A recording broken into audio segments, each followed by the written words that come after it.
العزت مجھے قرآن اور حدیث کی روشنی میں وہ بات کرنے کی توفیق نصیب فرمائے جو تمام مسلمان مردوں کے لیے، عورتوں کے لیے، بچوں کے لیے، بوڑھوں کے لیے یکساں مفید ہو، اور اللہ رب العزت ہم سب کے لیے ہدایت کا سامان پیدا فرمائیں اور اس کو ہدایت کا ذریعہ اور سبب بنائیں۔ میں نے جو آیت کریمہ تلاوت کی ہے، اللہ رب العزت نے فرمایا شہر رمضان الذی انزل فیہ القرآن، فرمایا رمضان کا مہینہ تم جانتے ہو وہ کون سا مہینہ ہے؟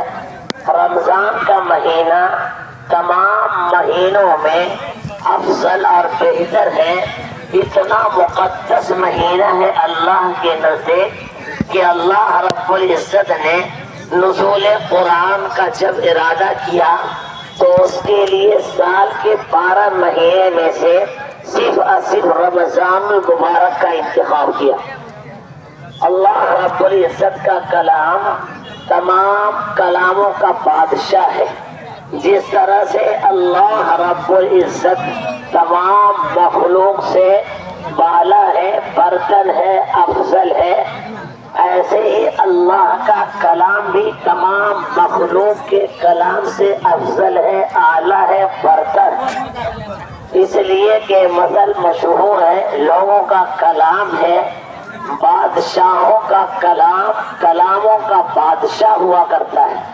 اللہ رب العزت مالک الملک ہے، تو اس لیے اللہ رب العزت کا کلام بھی کلاموں کا مالک اور بادشاہ ہے۔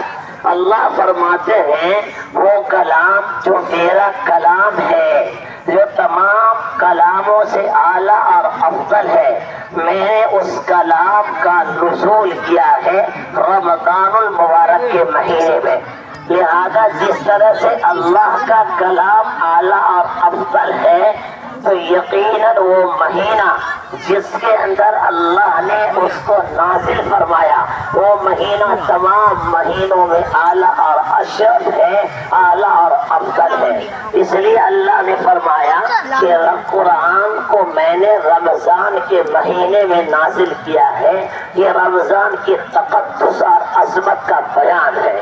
شہر رمضان الذی انزل فیہ القرآن، آگے فرمایا ھدی للناس وبینات من الہدی والفرقان، فرمایا کہ وہ سراپا ہدایت ہے، قرآن سراپا ہدایت ہے۔ اللہ نے مخلوق کے ہدایت کے لیے اس کو نازل فرمایا ہے، گویا کہ اس کے اندر دستور العمل ہے، زندگی کے بسر کرنے کے طور و طریق ہیں۔ اللہ رب العزت نے اپنے مخلوق کے لیے ضابطۂ حیات اس کے اندر نازل فرمایا ہے کہ آپ کو زندگی کے کس حصے میں کس طرح سے زندگی بسر کرنا ہے، اور تمام مخلوق کے لیے ہدایت ہے، تمام مخلوق کے لیے رہنمائی ہے، تمام مخلوق کے لیے زندگی بسر کرنے کے طور و طریق اور ضابطے ہیں اس کتاب کے اندر۔ قرآن نے کہا ھدی للناس وبینات من الہدی والفرقان، اور ایسے ہی وہ بینات ہیں، آیات ہیں، نشانیاں ہیں، دلائل ہیں، بینات من الہدی والفرقان، اور وہ سراپا ہدایت ہے اور فرقان ہے، وہ کتاب ہے جو فارق بین الحق والباطل ہے، ایک ایسی کتاب ہے جس نے حق اور باطل کے درمیان امتیاز پیدا کیا ہے۔ اللہ رب العزت نے اس آیت کریمہ میں اس مہینے کی تقدس کو بیان کرنے کے لیے اس کا ذکر فرمایا۔ حضرت انس رضی اللہ تعالیٰ عنہ نبی اکرم صلی اللہ علیہ وسلم کے خادم ہیں، آپ صلی اللہ علیہ وسلم کے ساتھ آپ کے سفر کے ساتھی ہیں، آپ کے حضر کے ساتھی ہیں، آپ کی زندگی کو بہت اچھی طرح سے جاننے والے ہیں۔ حضرت انس رضی اللہ تعالیٰ عنہ فرماتے ہیں کہ نبی اکرم صلی اللہ علیہ وسلم نے ارشاد فرمایا جب رمضان المبارک کی رات آتی ہے، رمضان المبارک کا چاند نکلتا ہے تو رب العزت کے جانب سے ایک ہوا چلتی ہے عرش الہی کے نیچے، اور وہ ہوا ایسی ہوتی ہے کہ اس کی ہوا کی چلنے کی وجہ سے جو جنت کے درخت ہیں اس کے پتے بجنے لگتے ہیں، اور جو جنت کے اندر بالا خانہ اور عمارت ہے، گھر اور مکان ہے، اس کے دروازے کی جو کنڈیاں ہیں، زنجیر ہیں، وہ اس سے بجنے لگتے ہیں، اور ایک سریلی آواز ہوتی ہے۔ اس آواز پر جنت کے اندر جو حور ہیں وہ سب کی سب اپنے کمروں سے باہر آ جاتی ہیں اور آپس میں ایک دوسرے سے مذاکرہ ہوتا ہے، یہ کون سی رات ہے؟ اس کے اندر تو عام راتوں کے مقابلے میں الگ ہی نورانیت ہے، اس ہوا کے اندر تو الگ ہی آواز ہے، اس کی خوشنمائی الگ ہی ہے، کوئی خاص معاملہ ہے، وہ کون سی رات ہے؟ ان کا سوال ہوتا ہے، جواب ملتا ہے کہ یہ رمضان المبارک کی پہلی رات ہے۔ اللہ رب العزت نے اس رات کے اندر، اللہ رب العزت نے اس مہینے کے آنے سے پہلے تمام شرکت شیاطین کو، جو لوگوں کو برائی کی رہنمائی کرتے ہیں، برائی پر آمادہ کرتے ہیں، نیکیوں سے روکتے ہیں، اللہ کی اطاعت سے روکتے ہیں، ایسے شرکت شیاطین کو قید کر دیا جاتا ہے اور کہا جاتا ہے کہ تم امت محمدیہ کے لوگوں کے روزوں کو، ان کی عبادات کو خراب نہ کرو، اس لیے بند کر دیا جاتا ہے تاکہ یہ روزوں کو خراب نہ کریں، عبادات کو خراب نہ کریں۔ اللہ رب العزت کا کتنا بڑا فضل و کرم ہوتا ہے کہ اللہ نے ہم کو رمضان المبارک کا مقدس مہینہ دیا، ہمارے اوپر رمضان کے روزے کو فرض کیا، رمضان کی رات کی تراویح کو اللہ نے اپنے تقرب کا ذریعہ بنایا، اپنی خوشنودی کا ذریعہ اور سبب بنایا۔ اللہ رب العزت نے جہنم سے نجات کا ذریعہ اور سبب دیا کہ اگر تم چاہو تو اللہ کی عبادت کر کے، اللہ کا تقرب حاصل کر کے، اللہ کی خوشنودی حاصل کر کے اپنے آپ کو جہنم سے نجات دلا لو اور اپنے آپ کے لیے جنت کو واجب کر لو۔ اللہ رب العزت تجھے جنت الفردوس میں داخلہ نصیب فرما دیں گے اگر تم رمضان کی قدر کر لو گے۔ تو اللہ رب العزت رمضان کی قدر پانے کے لیے شرکت شیاطین کو مقید کر دیتے ہیں، اور اس کے بعد اللہ رب العزت کے فرشتے حضرت جبرائیل کو حکم ہوتا ہے کہ آپ امت محمدیہ کی جو لوگ ہیں، جو عبادت میں مشغول و مصروف ہیں، آپ ان کے پاس جائیں۔ روایت میں موجود ہے کہ اللہ رب العزت کی جانب سے رمضان المبارک کی راتوں میں ہر رات کے اندر ایک پکارا کرنے والا، ایک صدا لگانے والا، ایک آواز دینے والا آواز دیتا ہے، پکارتا ہے کوئی گنہگار توبہ کرنے والا جس کے توبہ کو قبول کیا جائے، ہے کوئی گنہگار جسے اپنے گناہوں پر ندامت ہو، جسے اپنے گناہوں پر شرمندگی ہو، جو ندامت کے آنسو بہا کر اور اللہ رب العزت کے سامنے اپنے گناہوں کا اعتراف کر کے اللہ سے اب توبہ کر لے، اللہ سے یہ اقرار کر لے کہ اللہ میں مجرم ہوں، مجھے اپنے جرم کا اعتراف ہے، یہ اللہ لیکن تو غفور ہے، یہ اللہ تو ستار ہے، یہ اللہ تو پردہ پوشی کرنے والا ہے، آج تک آپ نے پردہ فرمایا ہے اور مخلوق میں رسوا نہیں کیا، آپ کے سوا کوئی نہیں جانتا ہے کہ ہم نے آپ کی کیا نافرمانی کی ہے، اے ستار اپنے ستاریت کے صدقے میرے گناہوں پر پردہ ڈال دے، اے غفار اے غفور اپنے غفوریت کے صدقے میرے گناہوں کو معاف کر دے، تو اللہ رب العزت اس کے گناہوں کو معاف فرما دیتا ہے۔ حدیث میں ہے التائب من الذنب کمن لا ذنب له، گناہ کرنے کے بعد سچی توبہ کرنے والا، توبہ نصوحہ کرنے والا۔ توبہ نصوحہ کیا ہے؟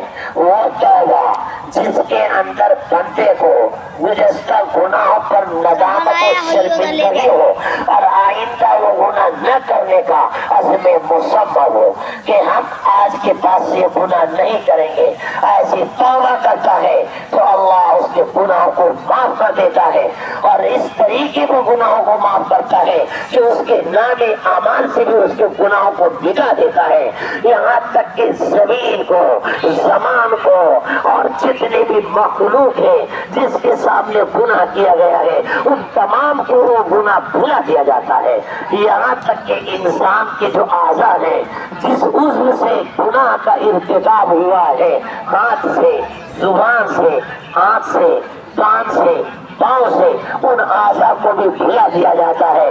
قیامت کے دن اللہ کے نزدیک کوئی بھی گواہی دینے والا نہیں ہوگا، ان تمام سے گناہوں کو بھلا دیا جاتا ہے۔ اس طریقے پر اللہ اس کے توبہ کو قبول فرماتا ہے۔ تو فرمایا کہ وہ منادی پکارتا ہے، آواز دیتا ہے، صدا دیتا ہے کوئی توبہ کرنے والا جس کے توبہ کو قبول کیا جائے، ہے کوئی مغفرت کا طالب جس کی مغفرت کی جائے، ہے کوئی سوال کرنے والا جس کے سوال کو پورا کیا جائے، اس رب سے مانگنے والا جو غنی ہے، اس رب سے مانگنے والا جو نادار نہیں ہے، اس رب سے مانگنے والا جو پورا پورا حق دینے والا ہے، اس رب سے مانگنے والا جو اتنا دینے والا ہے کہ اس کے مقابلے میں کوئی دینے والا نہیں ہے کوئی اس سے مانگنے والا، مانگے اللہ اس کی مانگ کو پورا کرے گا۔ روزانہ رات کے اندر پکارنے والا فرشتہ پکارتا ہے۔ حدیث میں ہے کہ ایسے وقت میں جب کوئی بندہ اللہ کے سامنے تائب ہوتا ہے، اپنے گناہوں سے توبہ کرتا ہے، اپنے گناہوں سے رجوع کرتا ہے اور لوٹتا ہے اور کہتا ہے اللہ اب ایسا نہیں کریں گے تو معاف فرما دے، تو اللہ توبہ کو قبول کرتا ہے اور معاف فرما دیتا ہے۔ اللہ مغفرت کا فیصلہ فرما دیتا ہے، اللہ ان کے مسائل کو حل فرما دیتا ہے، جو بھی اس کے سوال ہوتے ہیں اللہ اس کو پورا کرتا ہے۔ لیکن حدیث کے الفاظ ہیں کہ جب تم مجھ سے سوال کرو گے تو تمہارے اس جواب کو قبول کرنے میں تمہاری مصلحت پر نظر رکھوں گا، مطلب یہ ہے کہ تیرے لیے جو مناسب ہوگا وہ فیصلہ کیا جائے گا۔ کبھی سوال کے بعد کیا ہی نہیں وہی جواب مل جاتا ہے، بندہ جو مانگتا ہے وہی مل جاتا ہے۔ کبھی اللہ رب العزت کی مشیت شامل حال ہوتی ہے اور اللہ کی مصلحت یہ ہوتی ہے کہ بندے کو اس کے مقابلے میں اس سے اعلیٰ اور افضل دیا جائے تو اس کی جگہ جو اعلیٰ اور افضل ہے اس کا فیصلہ کر دیا جاتا ہے۔ اس لیے اللہ نے فرمایا کہ تیری مصلحت پر نظر رکھوں گا اور تمہارے لیے فیصلہ کروں گا، وہ فیصلہ کیا جاتا ہے۔ نبی اکرم صلی اللہ علیہ وسلم نے فرمایا یہ پورا سلسلہ چلتا رہتا ہے، پورے رمضان ہر رات میں سلسلہ شروع ہوتا ہے اور ختم ہوتا ہے، رات کے آخر تک منادی پکارتا رہتا ہے اور اللہ کا یہ فیصلہ ہوتا ہے۔ نبی اکرم صلی اللہ علیہ وسلم نے یہ بھی ارشاد فرمایا کہ رمضان المبارک کے مہینے میں ہر روز اللہ کی جانب سے 10 لاکھ وہ لوگ جو گنہگار ہیں اپنے گناہ کی وجہ سے جہنم کے مستحق ہو چکے ہوتے ہیں، اللہ رب العزت افطار کے وقت ان تمام کو معاف فرما دیتا ہے اور جہنم سے نجات کا فیصلہ فرما دیتا ہے۔ روزانہ یہ ہوتا ہے 10 لاکھ 10 لاکھ 10 لاکھ گنہگاروں کو ان کے گناہوں سے معافی کا فیصلہ کیا جاتا ہے، جہنم سے نجات کا فیصلہ کیا جاتا ہے۔ اور یہ جو آپ آ کے حاضر ہوئے ہیں اس کا نام ہے یوم الجائزہ، انعام کا دن، اور اس سے جو پہلے رات گزری ہے جسے آپ عید کی رات کہتے ہیں اس کا نام ہے لیلۃ الجائزہ، انعام کی رات۔ انعام کی رات تو گزر چکی ہے، یہ انعام کا دن ہے۔ آدمی جب کوئی ڈیوٹی انجام دیتا ہے تو جو ڈیوٹی لیتا ہے وہ اس کی تنخواہ بھی دیتا ہے، وظیفہ بھی دیتا ہے، اور ڈیوٹی صحیح طریقے پر انجام دے تو مزید اس کے لیے انعام و اکرام کا بھی فیصلہ فرماتا ہے۔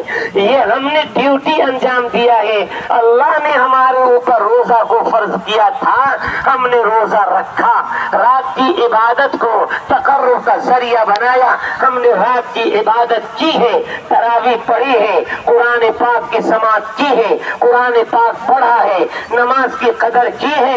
اللہ رب العزت کے نزدیک وہ لوگ قابل مبارکباد ہیں جس نے رمضان المبارک کی قدر کی ہے، جس نے رمضان کا روزہ رکھا ہے، جس نے رمضان کو عبادت کا مہینہ سمجھ کر اپنے اوقات کو عبادت میں صرف کیا ہے، جس نے تراویح کی قدر کی ہے، سماعت قرآن کیا ہے یا قرآن اللہ کے سامنے سنایا ہے۔ حدیث میں ہے جب مصلی کھڑا ہوتا ہے نماز کے لیے تو اللہ کے روبرو ہوتا ہے، اللہ بالکل سامنے ہوتا ہے اور بندہ اللہ سے ہم کلام ہوتا ہے۔ جس طرح سے نبی اکرم صلی اللہ علیہ وسلم عرش پر تشریف لے گئے اور اللہ رب العزت سے ہم کلامی کا شرف حاصل ہوا، ایسے ہی بندے کو روزانہ نماز میں اللہ کے ساتھ ہم کلامی کا شرف حاصل ہوتا ہے۔ حدیث میں ہے جو بندہ کہتا ہے الحمدللہ رب العالمین، کیا ہے جملہ سب پڑھتے ہیں ہم، لیکن ہم نے سمجھا ہم نے کیا کہا؟ بندہ کہتا ہے الحمدللہ رب العالمین، تمام تعریفیں ثابت ہیں اس اللہ کے لیے جو دونوں جہانوں کا پالن ہار ہے۔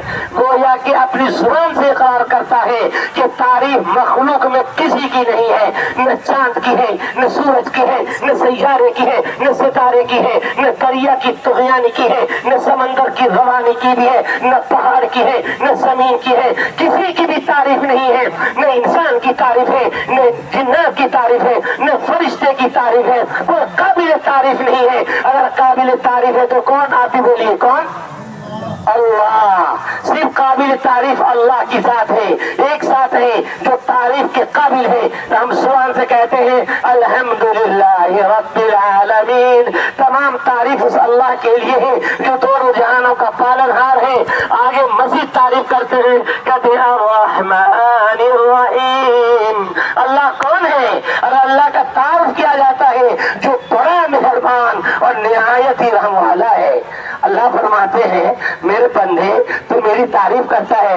انسان میں بھی کوئی انسان کے پاس جاتا ہے، کہتا حاجی صاحب آپ اچھے ہیں نا، ماشاء اللہ آپ کا کیا کہنا ہے، آپ تو بڑے دیندار ہیں، بڑے اچھے ہیں، تو اس کے بھی دل میں محبت آ جاتی ہے اور وہ کہنے لگتا کیا بات بھائی، خیر ہے، خیریت ہے، اچھی بات ہے، کیا کہنا چاہتے ہیں؟ اللہ بھی ایسے ہی فرماتے ہیں میرے بندے تو نے میری تعریف کی ہے، کیا بات ہے، کیا سوال ہے، زبان تو کھول، کیا کہنا چاہتا ہے؟ تو بندہ کہتا ہے مالک یوم الدین۔ دوسرا جملہ کہتا ہے جس کے اندر اللہ کی مزید تعریف کرتا ہے، کہا اللہ آپ تو قابل تعریف ہیں ہی، آپ تو رحمان الرحیم ہیں ہی، اس کے علاوہ بھی ہے مالک یوم الدین، قیامت کے دن کے آپ مالک ہیں، وہ جزا کے مالک ہیں، فیصلے کے دن کے مالک ہیں، جس دن کا کوئی مالک نہیں ہوگا، جس دن کوئی کسی کا نہیں ہوگا۔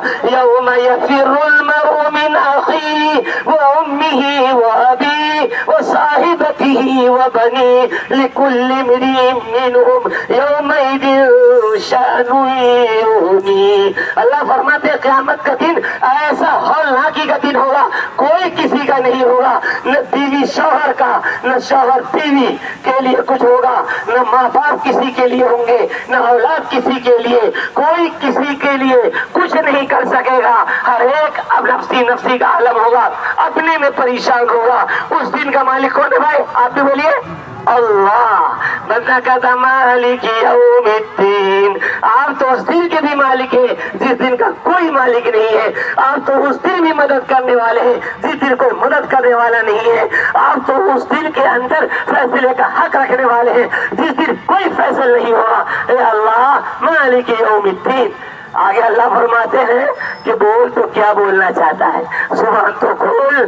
تو بندہ کہتا ہے ایاک نعبد و ایاک نستعین، اے اللہ اپنے عبدیت کا اقرار کرتا ہوں، اپنے غلامیت کا اظہار کرتا ہوں، اور میں بتاتا ہوں کہ میں صرف اور صرف آپ کی عبادت کرتا ہوں، آپ کے علاوہ کسی کی عبادت نہیں کرتا ہوں، آپ کے ساتھ و شریک میں کسی کو شریک نہیں ٹھہراتا ہوں، جب بھی عبادت کرتا ہوں تو آپ کی کرتا ہوں، قابل عبادت صرف آپ کو سمجھتا ہوں، معزز پیشانی کو صرف آپ کے سامنے جھکاتا ہوں، آپ کے علاوہ کسی کی ایسی تعظیم نہیں کرتا جو آپ کی تعظیم ہے، جو آپ کے شایع نشان ہے، کسی کی تعظیم نہیں کرتا۔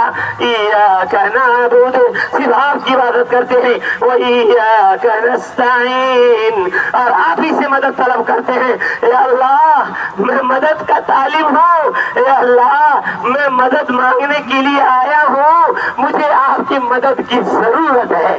اللہ تو فرما ہی رہے ہیں کہ کیا چاہیے تم کو، بولتا کیوں نہیں بول؟ تو بندہ کہتا ہے ایاک نعبد، آپ ہی کے غلام ہیں اور آپ ہی میرے آقا ہیں۔ غلام اپنے مالک سے التجا کرتا ہے، غلام اپنے مالک سے مانگتا ہے، غلام اپنے مالک سے سوال کرتا ہے۔ میں آپ سے سوال کرنے کے لیے آیا ہوں، آپ سے سوال کرنا چاہتا ہوں، آپ کے سامنے اپنی گزارشات کو رکھنے آیا ہوں، اپلیکیشن لکھ کے لایا ہوں، میں بھی لے کے آیا ہوں، قوم کی ترجمانی کرنے کے لیے آیا ہوں، پوری قوم میرے ساتھ ہے، قوم میرے ساتھ آپ سے سوال کرنے کے لیے تیار ہے۔ تیار ہے نا بھائی سوال کرنے کے لیے؟ بولو کیا مانگیں گے؟ ابھی آپ بعد میں بتاؤں گا، تیار رہو مانگنے کے لیے۔ تو فرمایا کہ مانگنے کے لیے آیا ہوں، ایاک نعبد و ایاک نستعین۔ اللہ فرماتے ہیں مانگ، کیا مانگنا ہے؟ اب بندہ کہتا ہے یہ اپلیکیشن ہے، یہ درخواست ہے، وہ درخواست ہے اہدنا الصراط المستقیم، اے اللہ مجھے سیدھے راستے کی رہنمائی بتا دیجیے، سیدھے راستے کو میرے سامنے واضح کر دیجیے۔ سیدھا راستہ کیا ہے؟ اللہ خود فرماتے ہیں بتا کہ الصراط الذین انعمت علیہم، آپ ان کا راستہ مجھے بتا دیجیے جس پر آپ نے انعام کیا ہے۔ منعم علیہم کا راستہ بتا دیجیے، الفاظ گائے ہو گئے۔ منعم علیہم کا مطلب یہ ہے کہ جن کے اوپر آپ کا انعام ہوا ہے وہ آپ جانتے ہیں، آپ کو معلوم ہے، ہمیں ان کی راہ دکھا دیجئے، ان کا راستہ بتا دیجئے، ہم سب کے لیے اس راستے کا فیصلہ فرما دیجئے، ہم سب کو اس راستے پر چلا دیجئے۔ اے اللہ ہماری پیشانیوں کو پکڑ کے، ان کے بال کو پکڑ کے کھینچ کر اس راستے پر لا دیجئے۔ ہم میں سے جو بے راہ ہیں اب تک اے اللہ اس بے راہ کو بھی راہ یاب کر دیجئے، اس کو بھی راستے رہنمائی بتا کر اس کو بھی ہدایت کے راستے پر لا دیجئے۔ یہ ہم آپ سے اپلیکیشن کرتے ہیں، ان کا راستہ جس پر انعام ہوا، جس پر انعام ہوا۔ قرآن کہتا ہے انعم اللہ علیہم من النبیین والصدیقین والشہداء والصالحین، کہا اللہ نے انعام کیا ہے صدیقین پر، یعنی حضرت ابوبکر صدیق کے اوپر، اور صالحین امت کے اوپر، اور ایسے ہی نیک امت پر، شہداء کے اوپر۔ گویا کہ بندہ کہتا ہے اللہ مجھے نبیوں کا راستہ بتلا دیجئے، مجھے صدیقین کا راستہ بتلا دیجئے، مجھے شہداء کا راستہ بتا دیجئے، صالحین امت کا راستہ بتا دیجئے، کہ قیامت تک کے لیے جو نبی کی ترجمانی کرنے والے ہوں گے، جو نبی کی سنت کو زندہ کرنے والے ہوں گے، جو نبی کی سنت پر قربانی دینے والے ہوں گے، جو دین حنیف کے لیے قربانی دینے کو تیار ہوں گے، مر مٹنے والے ہوں گے، ان کے راستے کی رہنمائی کیجیے۔ انعمت علیہم غیر المغضوب علیہم ولا الضالین، اے اللہ ان کا راستہ مجھے نہ دکھائیے جو خود تو گمراہ ہیں، جن پر آپ کا غضب ہوا ہے، جن پر آپ کا غصہ ہوا ہے، جو مستحق کے عذاب ہیں۔ یہود کا راستہ، نصرانی کا راستہ، اس کے علاوہ وہ لوگ جن پر اللہ کا غضب ہوا ہے، جن پر اللہ کا عذاب ہوا ہے، ان کے راستے سے سے ہمیں بچا لیجیے۔ جب بندہ یہ کہتا ہے تو اللہ فرماتے ہیں کہ میرے بندے میں نے تیری تمام اپلیکیشن کو سن لیا، تمام گزارشات کو سن لیا، اب آگے کچھ بولنا ہے بول۔ تو بندہ کہتا ہے آمین، اے اللہ ہماری ان گزارشات کو قبول فرما لیجیے۔ کام تھا میرا آپ کے سامنے درخواست پیش کرنے کا، التجا کرنے کا، قبولیت کا فیصلہ آپ کے ہاتھ میں ہے، آپ قبول فرما لیجیے۔ امام صاحب کہتے ہیں ولد سالین، تو پیچھے کہتے ہیں نہیں آمین، بولو بھائی۔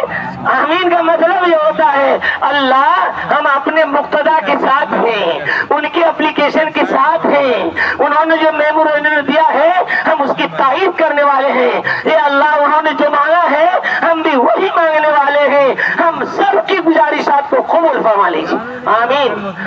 نبی اکرم صلی اللہ علیہ وسلم نے فرمایا کہ اللہ فرماتے ہیں کہ میں نے تمہارے تمام سوالات کو قبول کر لیا، جو مانگا ہم نے عطا کر دیا۔ تو اللہ رب العزت ہدایت کا فیصلہ فرما دیتا ہے۔ تو فرمایا حدیث کے اندر ہے کہ اللہ فرماتے ہیں کہ جو سوال کرتا ہے اللہ اس کے جواب کو پورا کرتا ہے، اور اللہ رب العزت روزانہ 10 لاکھ آدمیوں کی نجات کا فیصلہ فرماتا ہے، جہنم سے آزادی کا فیصلہ فرماتا ہے۔ یہ آخر دن میں یہ یوم جائزہ انعام کا دن جہاں وہاں کے بیٹھے ہیں، تو اللہ پورے مہینے میں جتنے لوگ جہنم سے نجات فرماتے ہیں ان تمام کے برابر آج کے دن نجات فرماتے ہیں اور اس کا فیصلہ فرماتے ہیں۔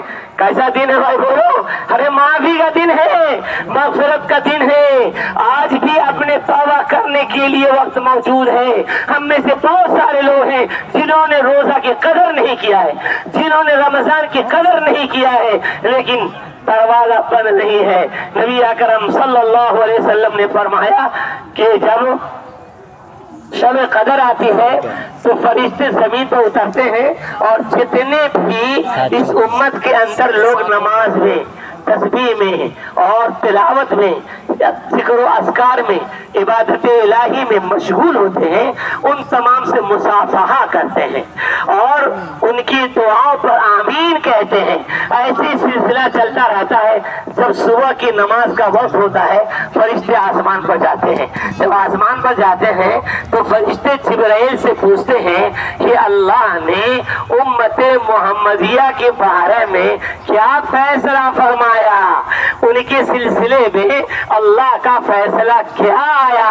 تو حضرت جبرائیل امین فرماتے ہیں اللہ رب العزت نے پوری امت محمدیہ کی مغفرت کا فیصلہ فرما دیا۔ آمین کہیے، اللہ ہم سب کی مغفرت کا فیصلہ فرما دے، آمین۔ تو فرمایا کہ تمام امت کی مغفرت کا فیصلہ فرما دیا، بجز 4 قسم کے لوگوں کے کہ ان کی مغفرت نہیں ہوئی۔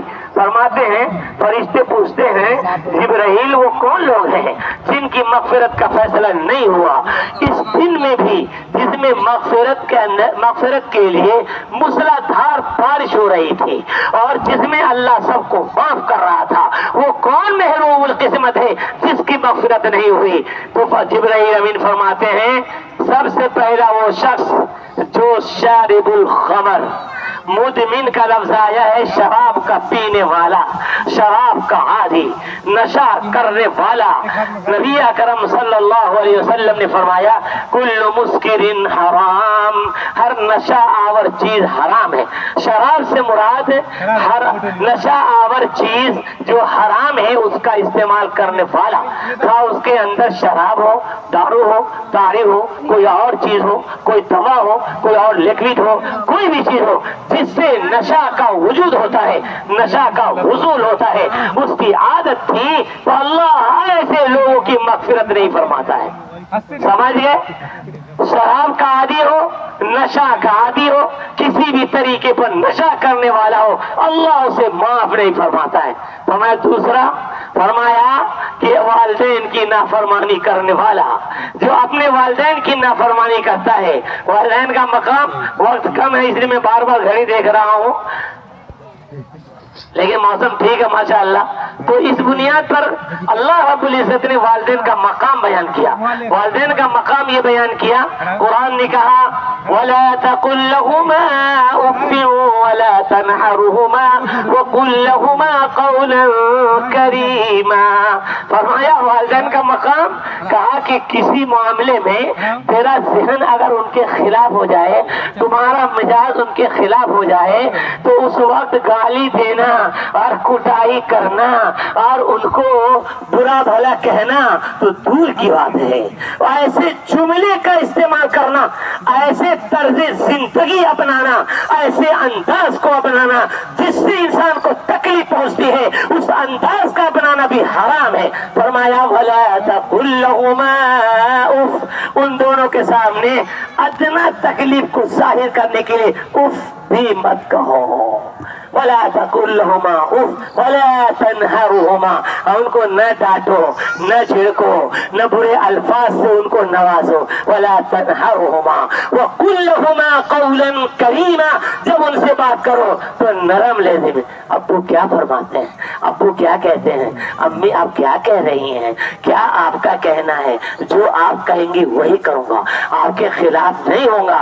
اپنے بچپن کو یاد کرنا چاہیے کہ جب ہم پیدا ہوئے کسی لائق نہیں تھے، اگر چاہتے تو اٹھا کے پھینک دیے ہوتے آپ کی زبان میں گنڈورا کے اوپر، ہم کہتے ہیں کوڑے کرکٹ کے اوپر، نالی کے اندر، کھیت میں پھینک دیے ہوتے، ختم ہو گئے ہوتے. اگر وہ چاہتے تو آپ کو نمک چٹا کے ہی کام ختم کر دیے ہوتے. نہیں، جب پیدا ہوئے تو اللہ نے محبت دیا. اپنی اولاد کو دیکھو نا، تمہاری اولاد ہوتی ہے تو کیسی محبت ہوتی ہے، تو ان کے ساتھ کیسا برتاؤ کرتے ہو، ان کی تکلیف سے تمہاری نیند کیسے اجڑ جاتی ہے، راتوں رات اپنی نیند کو کیسے قربان کر دیتے ہو. ارے ان کے بارے میں بھی تصور کرو، کل تیرے لیے بھی انہوں نے ایسے ہی کیا ہے. لہذا ان سے جب بھی بات کرو تو نرم لہجے میں بات کرو. وَقُلْ لَهُمَا قَوْلًا كَرِيمًا وَاخْفِضْ لَهُمَا جَنَاحَ الذُّلِّ مِنَ الرَّحْمَةِ وَقُلْ رَبِّ ارْحَمْهُمَا كَمَا رَبَّيَانِي صَغِيرًا. ہمیشہ اپنے آپ کو اس کے سامنے جھکا کے رکھو، آپ جیسا فرمائیں گے ویسے ہی. ہاں ٹھیک ہے، اپنی آنا کو مت بتاؤ، اپنی پینشن کو مت بتاؤ، اپنی تنخواہ کو مت بتاؤ، اپنی دولت کو مت بتاؤ، اپنی عزت کو مت بتاؤ کہ میں بہت بڑا ہوں. نہیں، تو کچھ نہیں اس کے سامنے، تیری کوئی حیثیت نہیں ہے. تو ذرہ بھی مقدار ہے، تیری کوئی حیثیت نہیں ہے اس کے سامنے. اگر جو بڑھاپے کو پہنچ گئے، لیکن یہ مقام تک کس نے پہنچایا، اس مقام تک لانے کی کس نے کوشش کیا، اس دل کو یاد کرو. قرآن نے کہا اپنے آپ کو جھکا دو. آگے فرمایا اللہ سے دعا بھی کرو، کہو رب ارحمہما کما ربیانی صغیرا. اے اللہ ان دونوں پر ایسے ہی رحم و کرم کا معاملہ فرمائیے جیسا کہ انہوں نے میرے بچپنے میں میرے اوپر رحم و کرم کا معاملہ فرمایا. آپ اس کو مجھ سے زیادہ جاننے والے ہیں، بہتر جاننے والے ہیں، اس لیے اس کے شایان سال ان کے لیے فیصلہ فرما دیجیے. تو فرمایا کہ والدین کی نافرمانی کرنے والا اللہ اسے معاف نہیں کرتا ہے. اور تیسرا، یہ حدیث ختم کر کے میں اپنی بات ختم کر دوں گا، محبت سے سنیے، انشاءاللہ ہدایت کا فیصلہ فرمائیں گے اللہ. فرمایا کہ تیسرا وہ ہے جو رشتہ ناتا توڑنے والا، صلہ رحمی نہ کرنے والا، قطع رحمی کرنے والا، بہن سے رشتہ توڑنے والا، بھائی سے رشتہ توڑنے والا، پوری خالہ سے رشتہ توڑنے والا، اپنے آپس میں ناتا رشتہ کو توڑ کر اپنی زندگی الگ تھلگ گزارنے والا، میں کہاں کالا ٹھٹ کرنے والا کہ میرے سامنے کوئی نہیں ہے، اللہ نے کچھ نواز نہیں دیا کہ آسمانی پہ اڑنے لگے. نہیں، اللہ نے جتنا بھی نوازا رشتے ناتے کو ملحوظ رکھو، جس کا حق ہے اس کا حق دو. نبی اکرم صلی اللہ علیہ وسلم نے فرمایا صل من قطعک واعف عن من ظلمک واحسن الی من اساء الیک. اللہ کے رسول صلی اللہ علیہ وسلم نے فرمایا، بہت سارے لوگ کہتے ہیں تم اپنے بھائی سے کیوں نہیں بات کرتے، بھائی تم اپنے فلاں سے کیوں نہیں رشتہ رکھتے؟ ارے وہ مجھ سے کبھی بات ہی نہیں کرتا، مجھ کو کبھی دیکھتا ہی نہیں. تو جیسا وہ کرتا ہو ویسا آپ بھی کرتے ہیں. اگر وہ ناتا توڑنے والا ہو تو آپ بھی تو ناتا توڑنے والے ہیں. آقا نے فرمایا نہیں، وہ توڑنے والا تو تو جوڑنے والا بن جا.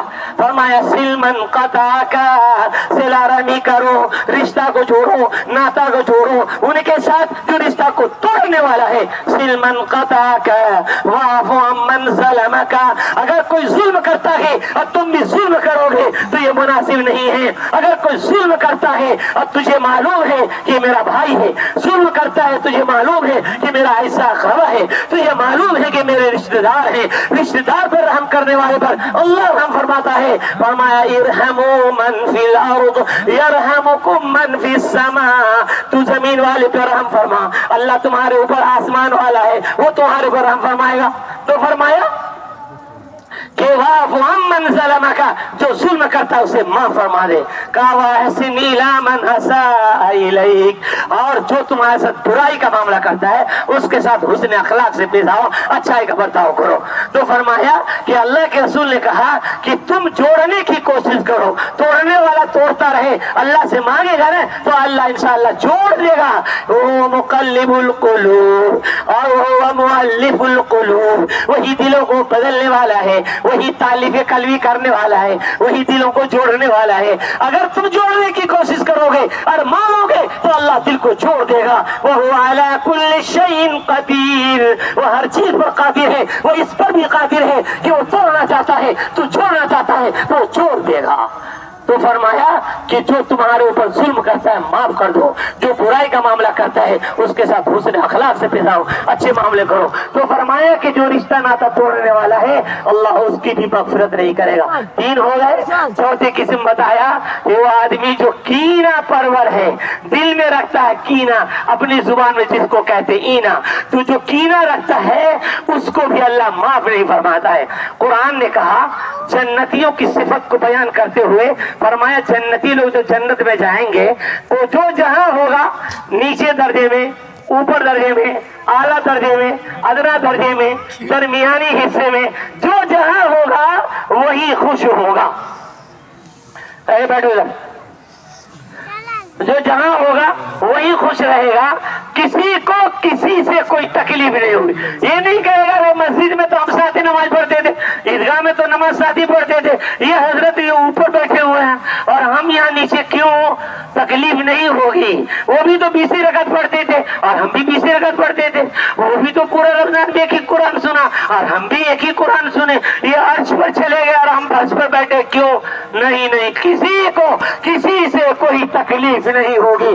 جو جہاں ہوگا وہی خوش ہوگا, اللہ کی نعمت ہے وہی خوشی کا اظہار کرے گا کہ اللہ تیرا فضل و کرم ہے, تو مجھے یہ مقام عطا فرمائے. سوال یہ ہے کہ جب دنیا میں سب ایک جیسے تھے تو وہاں نیچے اوپر ہوں گے تو تکلیف کیوں نہیں ہوگی بھائی؟ تکلیف ہونے کی تو بات ہے, سوال اس کا برحق ہوگا. اللہ فرماتے ہیں کہ وہ علاج میں کر دوں گا, اس علاج کی وجہ سے نا یہ بیماری ہی ختم ہو جائے گی, اس لیے کوئی پریشانی نہیں ہوگی. وہ بیماری کیا ہے؟ اسی کا نام کینہ ہے. یہ جو پریشانی ہوتی دنیا میں کینہ ہونے کی وجہ سے اللہ نے فرمایا کہ جنتی جب جنت میں جائیں گے پہلا علاج یہ ہوگا کہ ان کا آپریشن کیا جائے گا. فرمایا وَنَزَعْنَا مَا فِي صُدُورِهِمْ مِنْ غِلٍّ إِخْوَانًا عَلَى سُرُرٍ مُتَقَابِلِينَ. فرمایا جنتی جب جنت میں جائیں گے تو ہم ان کے دل کو چیر کر اس کے اندر جو کینہ ہے اس کو نکال کر پھینک دیں گے. وہی بیماری ہے, اس بیماری کو نکال کر آپریشن ختم تو معاملہ ختم ہو گیا. اب کینہ نام کی کوئی چیز ہی نہیں ہے, اسی لیے کسی کی ترقی سے کسی کو کوئی تکلیف نہیں ہوئی. اس سے پتہ ہی چلا, مفسرین اعظام نے کہا کہ دنیا میں اگر تم چاہتے ہو کہ ہم اچھی زندگی بسر کریں تو اپنے کینہ کو اپنے دل سے نکال دو. ایک آدمی کی کینہ ہے, دوسرے سے کوئی میٹر ہے, وہ بیچارہ اپنی بات کر رہا بال بچے کے بارے میں, یہاں یہ تکلیف میں مرتا رہتا ہے, میرے بارے میں بات کر رہا ہوگا, ہاں دیکھتا ہوں کیا کر رہا ہے, ہاں سمجھا دیتا ہوں, بڑے میرے خلاف چلتے ہیں. وہ بیچارہ اپنی بیوی کی بیماری کے بارے میں بات کر رہا تھا, اپنے بچے کے بارے میں کچھ گزارش کر رہا تھا, یہ حضرت کی طبیعت خراب ہو رہی کہ میرے خلاف ہی بات کر رہا ہے. یہ طبیعت خراب ان کی ہوئی, ان کا کیا گیا, ان کا کچھ نہیں کیا. اور اس کے بعد اگر ہارٹ کی شکایت ہے تو انڈیکیٹر چالو ہوا تو دواخانہ پہنچ جاتے ہیں. تو فرمایا کہ سب سے پہلے اس کا علاج علاج کرو کہ کینہ اپنے اندر سے نکال دو کہ ہم کسی کی ترقی پر ہم خوش ہونے کا مزاج بنائیں. میرا بھائی ہو, میرا بھتیجا ہو, میرا عزت والا ہو اور مجھ سے دور رہنے والا ہو, قریب رہنے والا ہو, اپنا ہو یا غیر ہو, اگر آپ سے تعلق ہے اور رسم و رواج ہے تو آپ کو محبت ہونی چاہیے, اس کی ترقی پر خوشی کا اظہار کرنا چاہیے, اس کی ترقی سے چلنا نہیں چاہیے. تو فرمایا کہ کینہ کو نکال لو تو نہ کوئی پریشانی ہوگی اور عزت ہی عزت ہوگی اور کامیاب کامران رہو گے. تو فرمایا کہ ایک کینہ پرور اس کی بھی مغفرت نہیں ہوتی. اور سوال یہ ہے کہ 4 قسم کے لوگوں کی مغفرت نہیں ہوگی, باقی سب کی مغفرت ہو جائے گی. تو یہ 4 بیچارے کیا کریں گے؟ تو اس کے لیے آقا نے بتایا کہ گناہ کبیرہ کا مرتکب کفر و شرک کے علاوہ کوئی بھی گناہ ہے, اگر گناہ کے کبیرہ کا مرتکب کفر و شرک کے علاوہ کوئی بھی گناہ ہے, اگر سچی توبہ کرتا ہے تو اللہ اس کے توبہ کو قبول کرتا ہے, اس کے گناہوں کو معاف کر دیتا ہے. سچی توبہ کا مطلب سمجھایا میں نے پہلے کہ گزشتہ گناہوں پر ندامت اور آئندہ نہ کرنے کا عزم مصمم کہ اب کبھی ایسا نہیں کروں گا. اگر ایسا کر لیا تو اللہ معاف فرما دیں گے. تو یہ 4 قسم کے لوگ کی بھی مغفرت کا فیصلہ ہو جائے گا. ارے سمجھئے بھائی, پہلا کون ہے؟ شراب پینے والا, شراب کا عادی, نشہ خور. دوسرا کون ہے؟ والدین کی نافرمانی کرنے والا. تیسرا کون ہے؟ رشتہ ناتا کو توڑنے والا. چوتھا کون ہے؟ کینہ پرور. اللہ اس کی بھی مغفرت کا فیصلہ فرما دے گا. یہ مغفرت کا سامان ہے, مغفرت کا وقت ہے. ہم کو کیا کرنا چاہیے؟ آپ جواب دیجیے. ارے بولو, اللہ کے سامنے رو دھو کے سچی توبہ کرنا ہے. اگر ہم سچی توبہ کر لیے تو اللہ ہم سب کے معافی کا فیصلہ فرما دیں گے. اور اللہ رب العزت سے ہم بھی دعا کرتے ہیں اور آپ بھی دعا کیجیے, اللہ ہم سب کو جو کچھ کہا سنا گیا 100% عمل کرنے کی توفیق نصیب فرمائے اور ہم سب کو سچی توبہ کرنے کی توفیق نصیب فرمائے. اور اللہ ہمارے توبہ کو قبول بھی فرما لے. وہ غفار مغفرت کا فیصلہ فرما دے, وہ ستار ہمارے گناہوں کے اوپر پردہ پوشی فرما دے اور اللہ رب العزت معاف کر دیں گے. تو ہم یہاں سے جب چلیں گے تو ہم کیسے ہوں گے بھائی؟ بخشے بخشا ہے. جیسے سفید کپڑے پر داغ دھبے لگ جاتے ہیں تو کپڑا دیکھ کے آدمی کہتا ہے یار کسی لائق نہیں ہے. عید میں جانے کے لیے بات تو جانے دو, اچھی مجلس میں جانا بھی آدمی گوارا نہیں کرتا ہے, تو کسی لائق نہیں, ہم کیا جائیں گے, یہ ہرو رہے باہر جاؤ ادھر بیٹھو. لیکن وہی کپڑے کو جب اچھی طرح سے صاف کر دیا ہے آپ نے, داغ دھبے ختم ہو گئے, نیل اٹینو پال بھی ڈال دیا اور اچھے سے جھٹک کے سکھا کے پڑے سے مار دیا, تو کوئی بھی دور سے دیکھیں بھائی صاحب السلام علیکم, فرحانہ السلام علیکم, ارے آئیے تشریف لائیے, آئیے تشریف لائیے. تو یہ سوال ہے. تو یہاں سے ہم ایسے ہی جائیں گے بخشے بخشائے, بالکل صاف شفاف, اللہ گناہوں کو معاف فرما دیں گے. تو ہم اپنے گھروں کو لوٹیں گے, بخشے بخشائے لوٹیں گے, ہم جنتی ہونے کی حیثیت سے چلیں گے, گویا کہ روئے زمین پر چلتے پھرتے ہم جنتی ہوں گے. ایسا کریں گے بھائی؟ ارے بولو, اپنے لیے بھی مانگنا ہے اور قوم کے لیے بھی مانگنا ہے, اپنے ملک کے لیے بھی مانگنا ہے, ملک کی سالمیت کی بھی دعا کرنا ہے, ملک کی حفاظت کی بھی دعا کرنا ہے. اللہ سے دعا کرنا ہے کہ آپ مالک ہیں, آپ قادر مطلق ہیں. اے اللہ تمام دلوں کے آپ ہی مالک ہیں, آپ ہمارے ملک کی حفاظت فرمائیں ہر فتنہ فتن سے, ہر شرور فتن سے. ہر وہ آدمی جو ملک کو ستیہ ناش کرنا چاہتا ہے اس کے مکر سے, اس کے فریب سے ہمارے ملک کو محفوظ فرما. اے اللہ اس کا وہ نظام عطا فرما جو آپ کے رضا کے مطابق ہے اور ہر ایک کو اس کے نظام پر عمل کرنے کی توفیق نصیب فرما. ہمارے ملک کی ہر فرد کی حفاظت فرما, ملک کی املاک کی حفاظت فرما, ہماری جو دولت ہے وراثت ہے اے اللہ اس کی بھی حفاظت فرما. جہاں کہیں بھی روئے زمین پر مسلمان ہے اے اللہ ان تمام کو عزت عطا فرما, عظمت عطا فرما, سر بلندی عطا فرما اور ہم سب کو اپنا بنا لے. تو ہمارا ہو جا اور ہم تمہارے ہو جائیں. اے اللہ ہم سب کو محب بنا لے اور آپ ہمارے محبوب ہو جائیں. جو کچھ کہا سنا گیا میں اپنی بات کو ختم کرتا ہوں. وما علینا الا البلاغ المبین.